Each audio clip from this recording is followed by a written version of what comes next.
Assalamualaikum warahmatullahi wabarakatuh. Jumpa lagi dengan saya Aneka Teknik. Baiklah sahabat Aneka Teknik sekalian, kali ini kita akan membahas tentang komponen yang satu ini, tentang alat ya, bukan komponen, maaf, tentang alat yang satu ini yang namanya solder.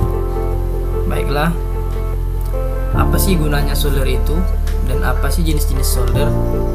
Ada baiknya kita lihat sekarang. Check it out.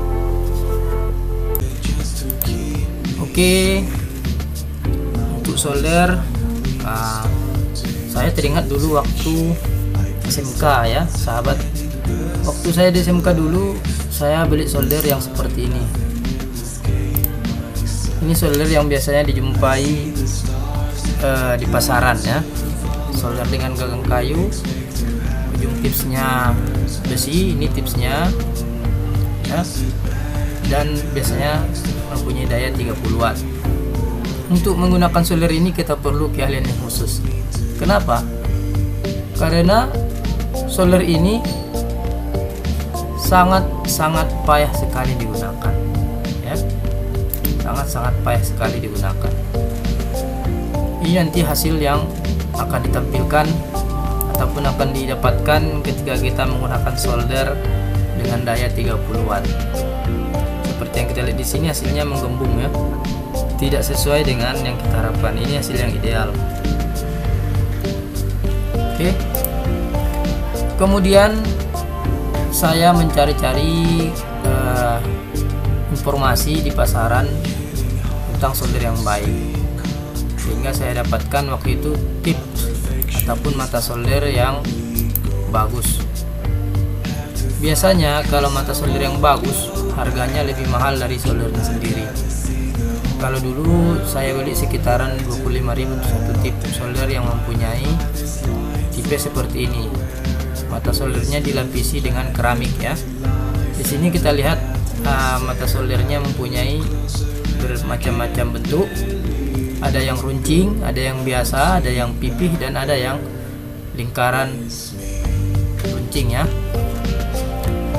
Biasanya yang runcing ini digunakan untuk menyolder komponen-komponen dengan kaki-kaki yang kecil seperti IC, transistor kecil dan sebagainya ya. Untuk yang biasa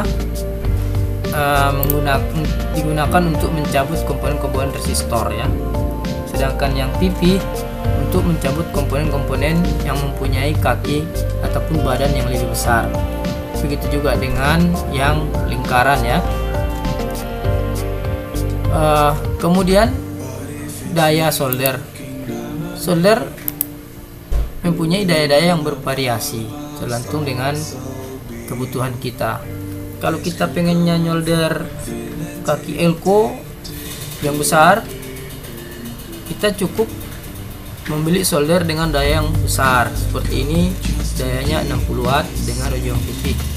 Ini sudah cukup panas ya sahabat untuk mencabut dari komponen yang besar seperti elko, satu daya televisi dan sebagainya. Kemudian ada solder dengan daya yang menengah ya. Contohnya ini.